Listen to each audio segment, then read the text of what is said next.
Good morning, everyone. Which way should I go? I am Pat McLear, and I have the honor of being the lay leader this morning. Welcome. We are the Juneau Unitarian Universalist Fellowship. No matter your age, no matter your strength, no matter your belief or lack of beliefs, no matter who you love or who you live with, congregation founders, first-time visitors, we welcome you here to this community. The mission of the Juneau Unitarian Universalist Fellowship is to be a spiritual home for all people who are engaged in a search for truth and meaning, and we are glad that you are here.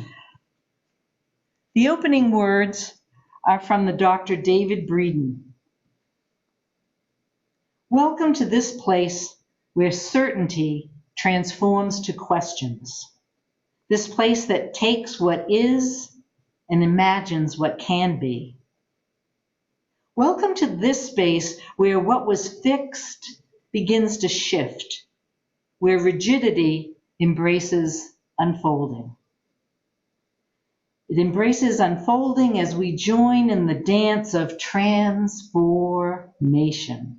Welcome to this moment of change where together we transfigure and transcend together.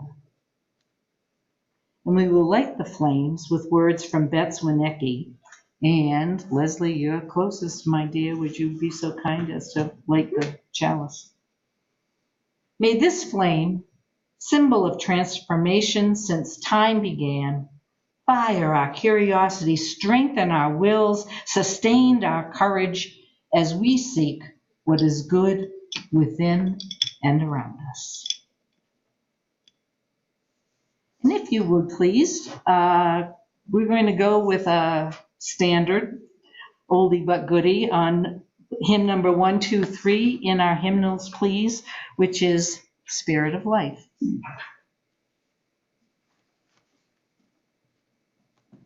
If you're on Zoom, please mute so we don't have, until we figure out how to harmonize through Zoom, which could be.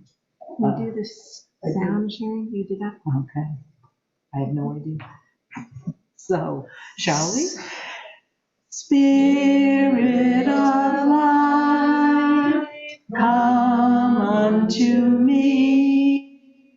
Sing in my heart all the stirrings of compassion. Blow in the wind, rise in the sea, move in the hand, giving life the shape of justice. Roots hold me close, wings set me free. Spirit of life, come to me, come to me. Now at this point, we'd like to welcome student rabbi Ally Karpel, who will be speaking to us this morning, her message being titled Breakup Season, Transformation Amidst the Slush and the Sludge. How timely, Ally, how right on point. It's all yours. Thank you. It's almost like I wrote this sermon for this very group. Blue numbers on my bedside clock tell I forgot to change the hour. This sets routines on haywire. Like a domestic goat staked to its circle of earth, I don't do well untethered. I have no hunger for early dinner, become confused by the sound of children who seem out too late for a school night. They've found an extra helping of daylight to romp on new grass and can't contain themselves. Strip off jackets, scatter like a rag of ponies. Whatever time says, their joy insists on springing forward. When I first encountered this poem, entitled Day After Daylight Savings, I felt seen. As a creature of habit and someone who craves the stability of routine, the disorientation that ensues from our biannual clock changing oftentimes feels more like a frustration than it's worth. Still, there's something hopeful about this time of year when our clocks spring forward. There's joy in knowing that the lost hour overnight will equate to longer days that make room for evening walks and more sunshine.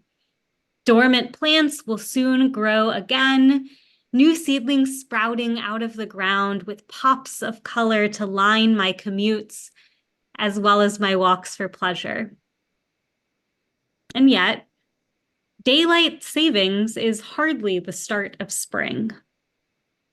No, instead we find ourselves in a liminal space, the space in between this spring forward every second Sunday of March and the spring equinox, an entire 2 weeks later. For Alaskans, I'm learning more and more every day, spring does not truly begin until at least April.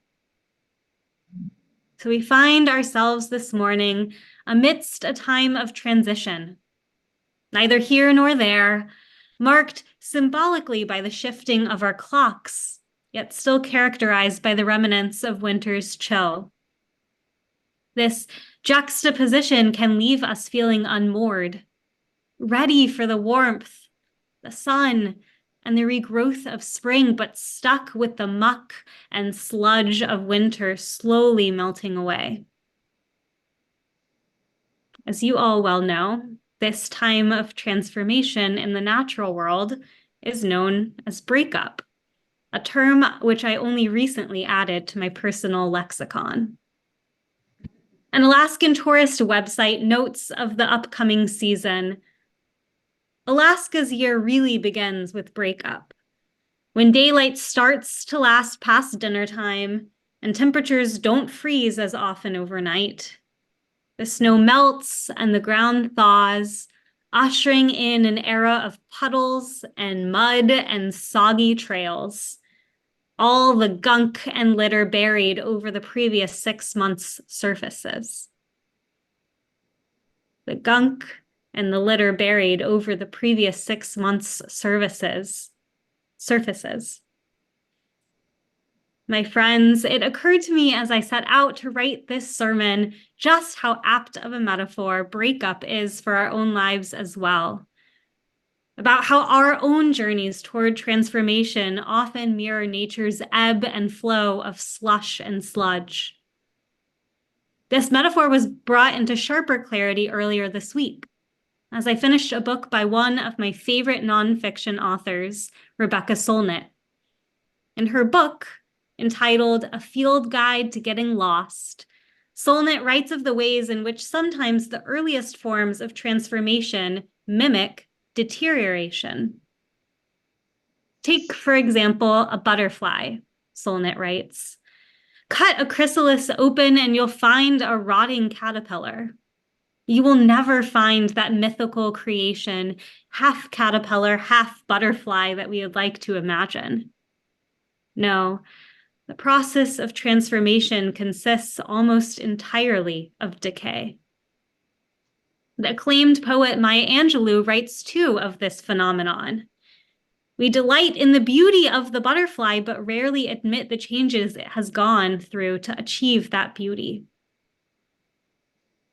As we emerge from the cold of winter, the rain, perhaps the solitude, it's tempting to tell ourselves that this upcoming season, this moment will be different.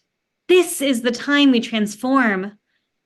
But my friends, transformation is nothing without the slush and sludge, the muddiness of breakup. I call this the messy middle. Reverend Andrew Weber, Unitarian Universalist minister at the Thomas Paine UU Fellowship in Collegeville, Pennsylvania, writes of this very topic. Sometimes we want growth without the growing pains.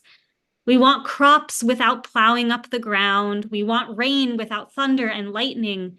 the ocean without the awful roar of its many waters. But transformation almost never works that way.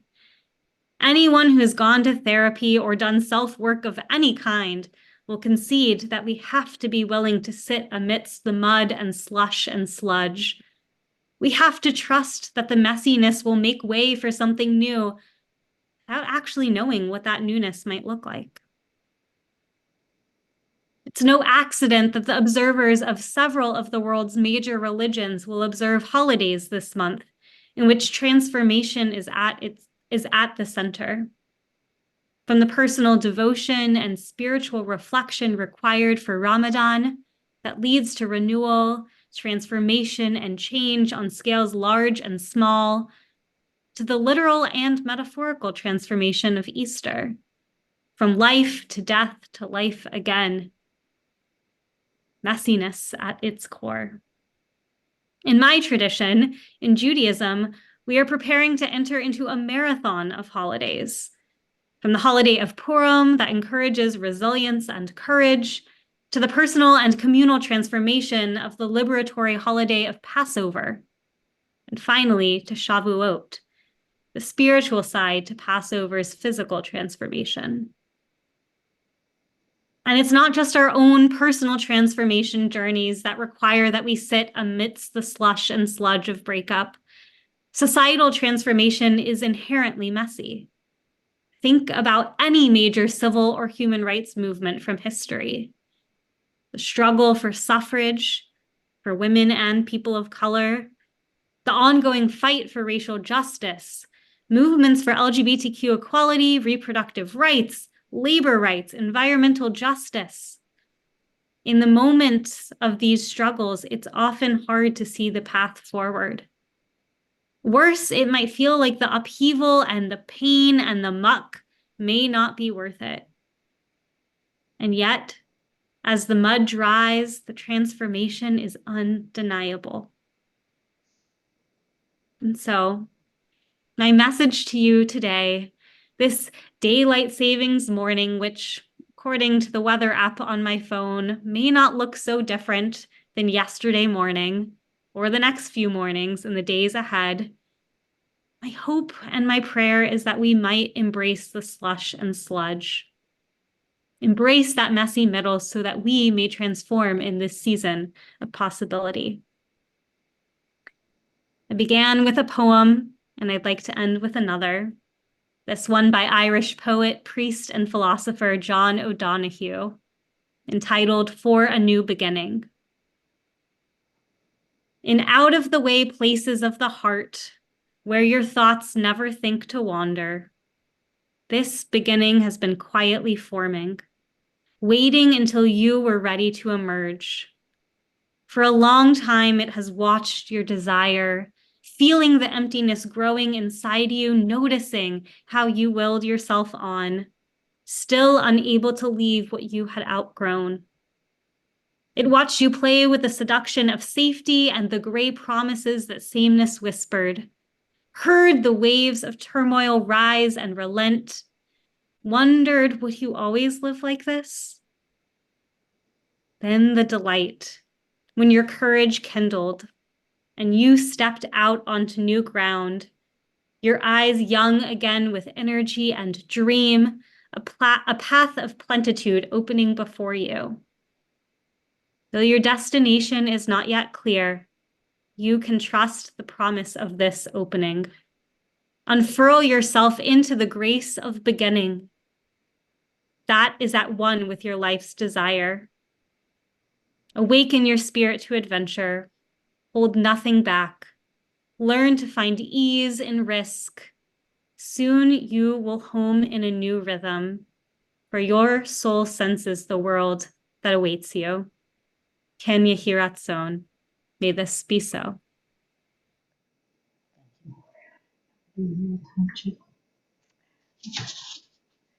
regards to transformation, I had a poem ready just in case there was time, and I believe there's time. It's probably not what you expect, because it certainly wasn't what I expected when I was doing trying to find information, readings for transformation. But art is fun and enjoyable. We go to museums to refresh, to restore, even to escape. After an afternoon admiring a Picasso or soaking in a Monet or scratching our heads or over a Keith Haring, what anyone asks is, did you enjoy it?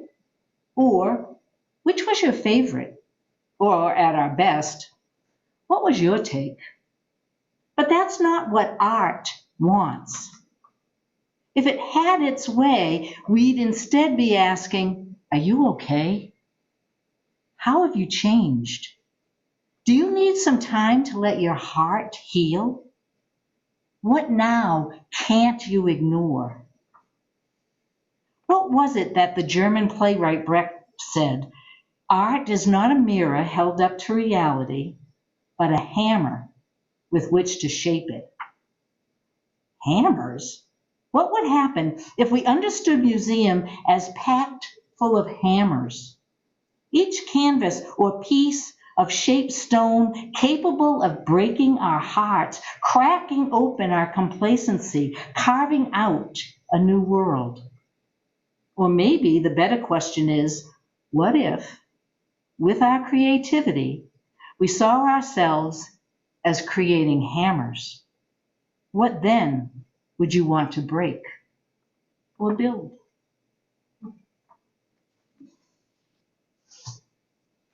I don't know who wrote it. No credit was given. So to whomever, thank you.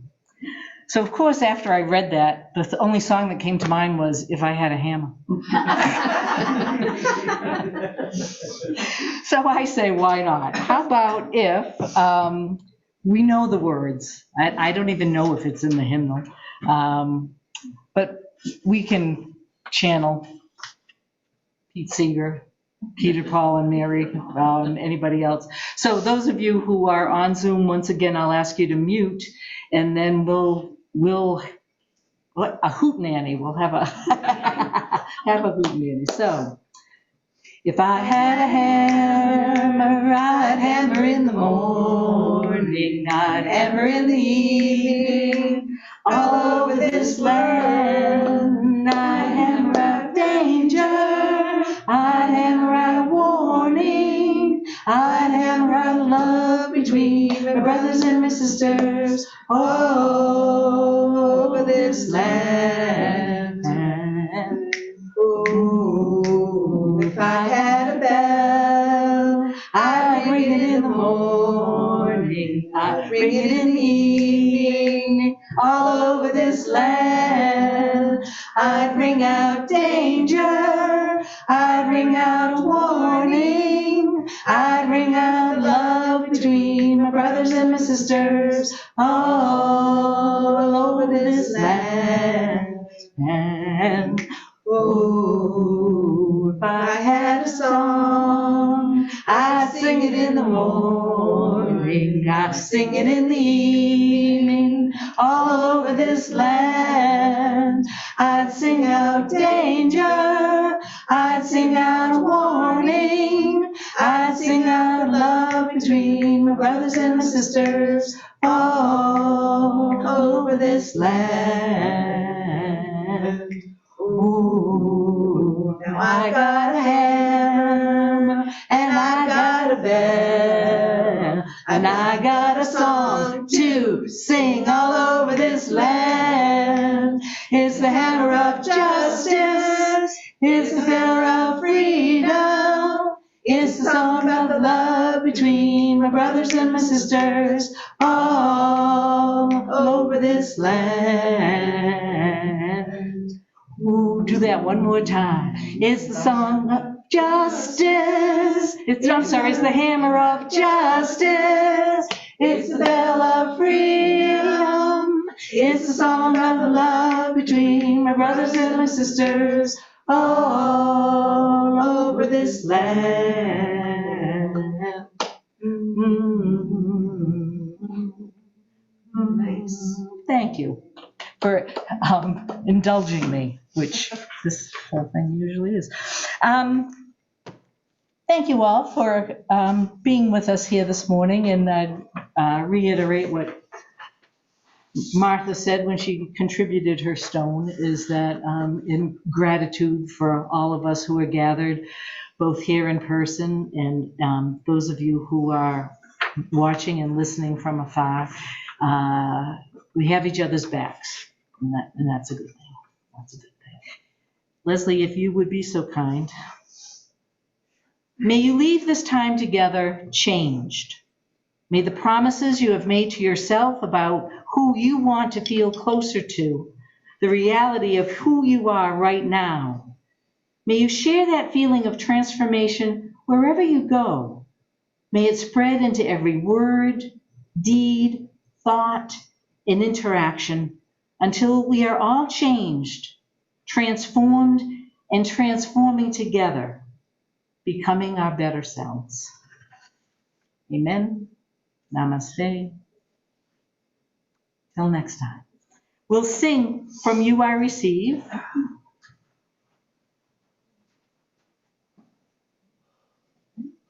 Once we get it, shake it out, shake it out, shake it out, shake it out. Yeah, really.